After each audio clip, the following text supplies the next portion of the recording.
큐. 구이현 CFA 요즘 AI 때문에 인터넷 트래픽 엄청 늘어났대. 그래서 이 회사가 돈을 쓰러담고 있대. 그래서 내가 코닝이랑 큐어 봤는데 현금이 양해 주식할기 구현 CFA입니다. 오늘은 코닝이라는 회사를 가져와 봤습니다. 이 회사는 사업 부분별 2025년도 기준으로 보면은 옵티컬 커뮤니케이션 세그먼트가 있는데 이게 광섬유, 광케이블, 데이터 센터 연결 솔루션 관련 매출이라고 합니다. 이게 38% 차지하고 디스플레이 관련해선 23%, 스페셜티 매트리얼 해가지고 뭐 유리 관련된 소재인가봐요. 13% 차지하고 나머지는 11, 6, 9% 이렇게 차지하는 매출을 가지고 있습니다. 코닝을 한 문장으로 정리를 하면은 이 회사는 더 이상 디스플레이 유리 캐시카우 하나에 기대는 회사가 아니라 통신, 특히 데이터 센터, AI 인프라, 첨단 소재 쪽으로 무게중심을 옮기며 다음 사이클을 준비하는 소재 플랫폼 기업이라고 할 수 있는데 문제는 그 전환이 숫자로 꽤 선명하게 보이지만 현금의 질에서는 균열이 동시에 나타나고 있거든요. 한번 분석 들어가 보도록 하겠습니다.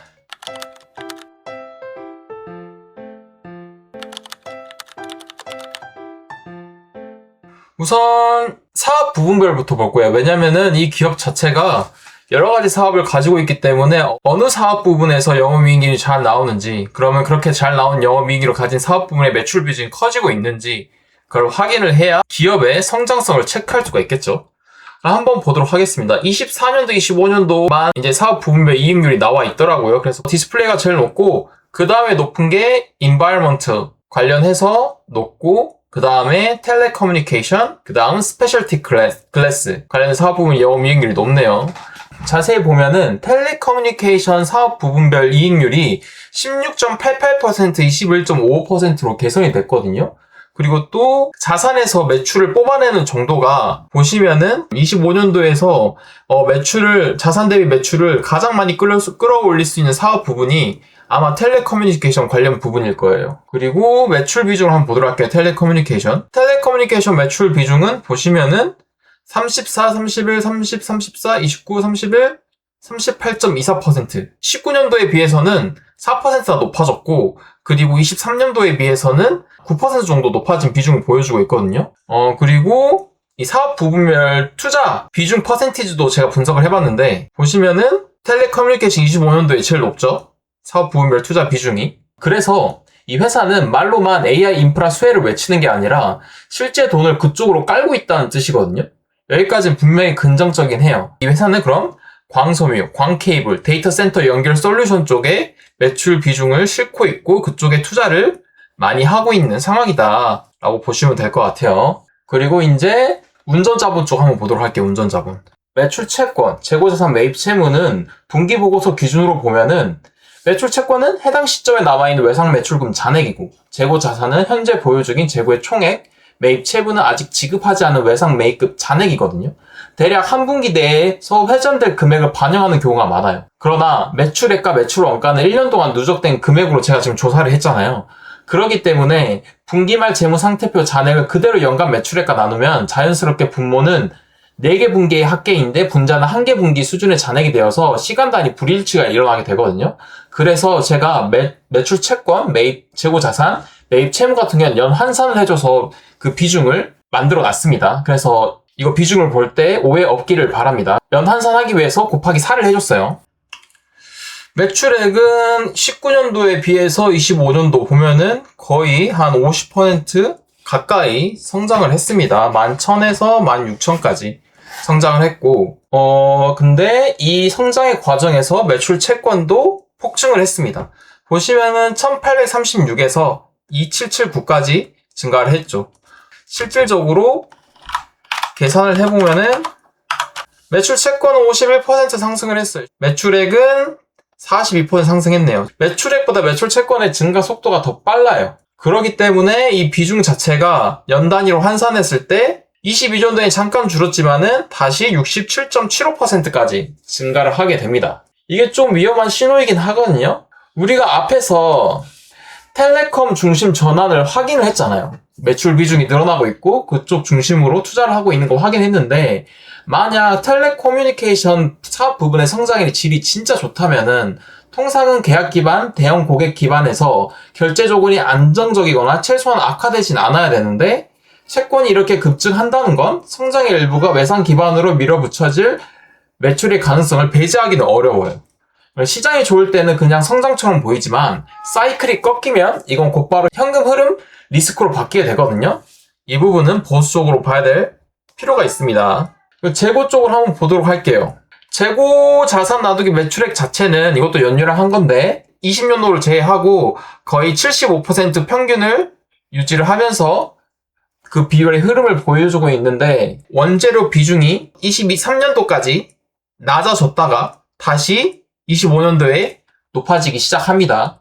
그리고 제공품은 20%대로 유지를 하고 제품은 폭발적으로 쌓인 모습의 흐름은 보이지는 않네요. 이 조합은 수요가 죽어서 완제품이 창고에 쌓인 전형적인 침체 신호라기보다는 생산 확장 모드에서 원재료를 선제 확보하고 공정이 계속 들어간 상태에 가깝습니다. 즉 아직 재고가 망가진 그림은 아니라 다만 문제는 타이밍입니다. 캐펙스 늘고 운전자본 늘고 원재료도 늘고 있다는 건 한 분장으로 회사가 수요가 계속 강할 것이라고 가정하고 움직인다는 뜻입니다. 이 전제가 틀리는 순간 재고는 바로 부담이 될 거거든요. 제품은 막상 보면은 쌓이고 있는 흐름은 아니고, 제공품도 뭐 어디가에 정체되어 있어서 이 비율이 계속 늘어나고 있는 것도 아니에요.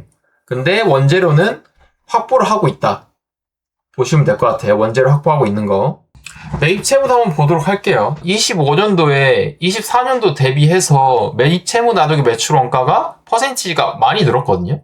또 매입 채무 나누기 재고 자산 비중을 보면은 23년도, 22년도 대비 또 많이 올랐어요. 이 말은 즉슨 아까 매출 채권이 비중이 많이 늘어났잖아요. 그렇게 늘어나서 현금이 빠져나갔는데 그 빠져나간 것을 매입 채무로 어느 정도 확보를 해놓은 것 같긴 해요. 그래서 운전 자본을 보면은 순 운전 자본 매출이 22년도 76%로 가장 건강한 구간을 찍은 뒤 24년 91%, 25년 94.5%로 다시 올라옵니다. 성장하는 기업에서 운전 자본이 커지는 건 자연스러운 면이 있지만 문제는 성장 1달러를 만들기 위해 묶이는 돈이 커지고 있다는 점입니다. 이건 성장의 질이 나빠지는 전형적인 경고 신호이고, 이 구조는 현금 흐름에서 그대로 반영이 됩니다. 현금 흐름 보도록 할게요. 영업 현금 나누기 매출을 보면은 21년도가 24.2%로 피크였고, 그리고 24년 13.4%까지 내려가다가 25년도에 살짝 16.42%를 반등하긴 하거든요.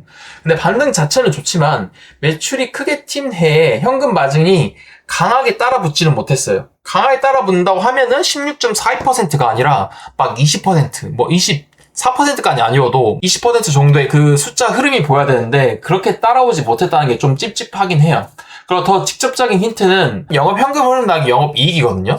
보시면은 20년도 특이한 점을 제외하고 23년도 좀 피크를 찍고 내려오게 됩니다. 118.25%까지 내려오게 되거든요. 이 말은 이익은 늘었는데 그 이익이 현금으로 전환되는 효율은 악화되었다는 뜻이에요. 솔직히 100% 이상 넣으면 좋긴 해요. 근데 그 효율이 점점 23년도, 24년, 25년도 흐름을 넘어오면서 악화되었다는 거죠. 그리고 재고자산 증가는 뭐 중립적이지만 매출 채권 증가가 그 원인일 가능성이 높아요. 즉 회사가 지금 확장하고 있는 건 맞는데 그 확장이 현금 친화적으로 진행되는지는 의심이 아직 남긴 해요. 그리고 유형자산 투자액 영업활동 현금 흐름을 보면은 영업활동 현금 번 거에서 그대로 그 퍼센티지를 넘지 않고 그 안에서 해결하는 흐름 보이고 있네요.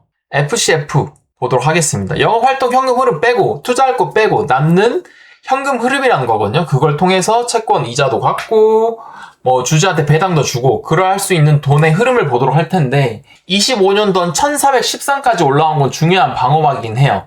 캐펙스 나누기 OCF도 25년도에 보시면은 47% 수준이었잖아요.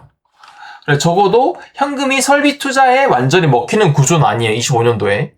여기까지만 보면 그래도 버틸만 하다는 느낌이 드는데, 하지만 여기서 끝내면 안 되는 게, 코닝은 성수 기업처럼 배당을 매년 거의 1000 수준으로 계속 지급하고 있어요. 디비던드 페이를 보면은 배당금을 계속 지불하고 있거든요. 성수 기업처럼. 그러면은, 그리고 또 동시에 차입도 해요. 차입금 갚는 것도 있고, 그리고 또 뭐 자사주 사들인 것도 있어요. 보시면은 Purchase of Common Stock, 트레저리 이거 있거든요. 자사주 산 것도 있어요. 즉 이게 성수 기업처럼 배당을 매년 1000 수준으로 계속 지급하고 자사도 일정하게 하고 동시에 차입 산화도 하고 성장기인데도 불구하고 주주 환원 재무 정책이 상당히 빡빡해요. 시장이 좋아서 현금이 돌면 괜찮지만 사이클이 꺾일 때는 선택지가 줄어들거든요. 이건 구조적으로 리스크가 될 수 있어요. 성장 플러스 배당 유지는 멋있어 보이지만 그만큼 안전 마진이 줄어드는 효과가 있어요. 그리고 판관비 연구비도 보시면은 좀 니치하게 읽어보자면 연구비는 20년도 10%에서 21년도 이 흐름 여기 갈 때는 7%, 6%로 내려오긴 하거든요. 텔레커뮤니케이션 중심으로 간다면 아까 광섬유 관련된 중심으로 간다면 장기적으로 기술 투자 강도가 유지되거나 올라가는 게 자연스러운데 비율이 내려오는 건 한 번 더 체크가 필요하긴 합니다. 근데 연구비 금액은 그대로 쓰고 있긴 해요. 절대적인 금액은 그대로인데 매출액이 올라서 아마 이 퍼센티지가 나아지지 않았나라고 생각하는데 매출액이 오른 것만큼 회사가 커진 것만큼 연구비도 더 많이 써야 될 텐데 이 부분이 좀 많이 아쉽네요. 그리고 마지막으로 디퍼드 레베뉴 플러스 커스터머 디파짓이 있는데 이게 회사 스스로 장기 공급 계약에서 일반적으로 환불되지 않는 현금을 선지급 받는다라고 말을 했거든요. 이건 분명히 계약 기반의 성격을 부여하는 계정 과목입니다. 그래서 이 디퍼드 레베뉴 플러스 디파짓 나누기 매출을 보면은 21년도부터 25년도까지 15, 14, 15, 13, 13의 밴드를 형성하면서 정체를 하고 있어요. 25년도 13.83%로 특별히 높진 않아요. 이게 의미하는 바가 꽤나 날카롭습니다. 만약 성장이 진짜 계약 기반 선지급에 주어졌다면 이 비율이 더 올라가는 게 자연스러워요. 근데 이 비율이 정체인데 매출 채권은 급증했다. 그럼 이 조합은 확장성 높은 선지급 기반 성장이 아니라 외상 출하 기반 성장의 비중이 커졌을 가능성을 시사하고 있어요. 이건 보수적으로 보면 좋은 그림은 아니에요. 그래서 정리를 하자면 코닝의 현재는 좋아지는 방향과 불편한 징후가 동시에 존재하고 있습니다. 좋은 방향은 명확합니다. 텔레커뮤니케이션이 강해지고 있고 회사의 자본 배분도 그쪽으로 이동하고 있습니다. 이 방향성이 맞다면 코닝은 디스플레이 사이클 의존을 줄이고 AI 인프라 구조적 수혜적으로 포트폴리오를 재편하는 중입니다. 반대로 불편한 징후도 명확합니다. 성장 구간에서 매출 채권과 운전 자본이 커지고 현금 전환 효율이 떨어지고 있고 선지급 기반 확장성은 크게 확대되지 않았습니다. 이게 핵심인 것 같아요. 매출 채권, 운전 자본, 현금 전환 효율, 선지급 기반.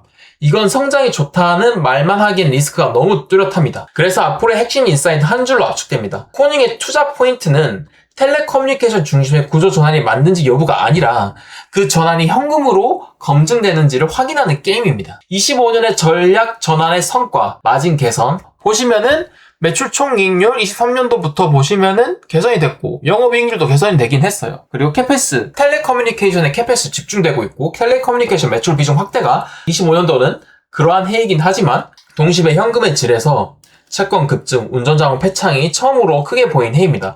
즉 다음 구간에서 우리가 봐야 할 건 성장률이 아니라 회수입니다.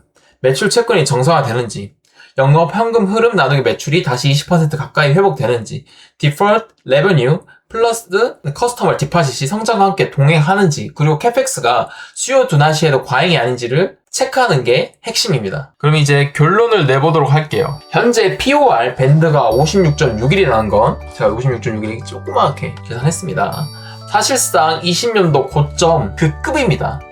즉 시장은 지금 코닝의 영업이익 1달러에 대해 과거 대부분의 구간보다 훨씬 비싸게 값을 매기고 있습니다. 더 문제는 우리가 이미 확인했듯이 코닝의 최근 개선은 이익률 회복 플러스 텔레커뮤니케이션 확장이라는 좋은 서사 위에 올라타 있지만 동시에 매출 채권 급증, 운전자본 팽창, 현금 전환 효율 둔화라는 불편한 신호가 같이 붙어 있다는 점입니다. 이런 상태에서 밸류에이션이 사이클 고점 수준이면 리스크 리턴이 보수적으로는 좋진 않습니다. 쉽게 말하면 좋아질 걸 시장이 이미 다 알고 더 크게 반영해버린 구간에 가깝습니다. 그리고 두 번째 밴드가 더 직관적인데 이 Deferred Revenue 플러스 Customer Deposit 밴드거든요. 이걸 시가총액으로 나눠봤는데 이 밴드가 현재 56.84입니다. 제가 계산을 해봤는데 25년도 30.79에 비해서 훨씬 위거든요. 이 지표를 우리가 왜 만들었냐면 코닝이 장기 공급 계약에서 일반적으로 환불되지 않는 선지급을 받는 구조이기 때문인데, 즉 이 항목은 확정성이 높은 미래 매출의 잔량에 가깝고, 그래서 시장 가격의 확정성에 얼마를 얹고 있는지를 보여주는 건데, 현재가 56.84면 과거 어떤 구간보다도 확정성 1달러를 압도적으로 비싸게 사고 있다는 뜻입니다. 여기서 한 번 더 보수적으로 말하면 시장이 지금 코닝을 계약 기반 확정 매출이 크게 늘어날 것이라는 기대까지 포함해 프리미엄을 준 상태입니다. 우리가 앞에서 본 사실은 Deferred Revenue 플러스 Customer Deposit 매출 비율이 10에서 15%에서 크게 늘지 않는 정체였고, 반대로 매출 채권이 급증했습니다. 외상 매출이 급증했다는 거죠. 즉 확장성은 정체인데 가격은 확장성에 과하게 프리미엄을 붙인 상태로 보입니다. 이 조합은 솔직히 위험하다고 볼 수 있거든요. 그래서 제가 지금 이걸 사도 되나 지금 당장 판단하면은 보수적으로는 지금 가격에서 추격 매수 쪽은 아니다라고 생각할 수 있을 것 같아요. 지금은 기업 내부 구조가 완벽히 깨끗하게 좋아진 구간이 아니라 성장 전환기 특유의 리스크, 운전자본, 채권, 선투자가 같이 커지는 구간인데, 밸류에이션은 이미 역사적 고점 수준으로 올라와 있고, 이런 조합에서 신규 진입은 맞으면 좋지만 틀리면 손실폭이 커지는 형태가 되기 쉽습니다. 코닝은 텔레커뮤니케이션 중심으로 자본 배분이 정렬되어 있고 마진도 회복 중이고, 프리캐시 플로우라 해서 아까 영업 현금 흐름 빼기 캐펙스, 즉 채권 이자 주고 주주에게 배당금 줄 수 있는 그런 잉여 현금 흐름도 유지되고 있긴 해요. 즉 회사 자체가 망가진 기업은 전혀 아니고, 따라서 전략은 사다 안 산다가 아니라 어떤 조건에 산다랑 가는 게 합리적인 것 같습니다. 추격 매수는 아니지만 그래도 지금 자리에서 매수하려면 최소한 두 가지 중 하나가 필요합니다. 첫째, 다음 분기, 다음 연도에서 매출 채권 나누기 매출 비율이 꺾이면서 영업 현금 흐름 마진이 다시 올라오는 현금 검증이 나와야 하고, 둘째, 그게 확인되기 전이라면 밸류에이션이 밴드 중립 이하로 내려오는 가격 조정이 있어야 됩니다. 그래서 지금처럼 밴드가 둘 다 역사적 상단을 찍고 있을 때는 좋은 뉴스가 더 나와도 추가 상승 여력보다는 실망 리스크가 더 커지는 구간이라고 할 수 있겠네요. 오늘은 코닝이란 기업 분석을 해봤는데 어떠셨는지 모르겠습니다. 이런 회사 같은 경우에는 지금 사업 부분 비중이 공격적으로 텔레커뮤니케이션으로 이동하고, 마진도 개선되고 영업이익률도 좋긴 하지만은 현금 흐름만 보면은 좀 이게 둔화되고 있는 게 보이기도 하고, 그리고 장기 계약 기반의 선지급 구조가 아직은 그렇게 막 뛰어나게 좋은 회사인 것 같진 않아요. 옛날에 지베르노바 회사라는 걸 분석했을 때 계약금 기반의 매출이 확연하게 증가하고 있는 게 보이긴 했었거든요. 그런 것처럼 이 회사도 그렇게 보였으면 좋았을 텐데 그런 흐름이 보이지 않아서 좀 아쉽네요. 이상 오늘 분석을 마치고 다음에도 구독자가 댓글 달아주시면 관련된 기업 분석하도록 하겠습니다. 감사합니다.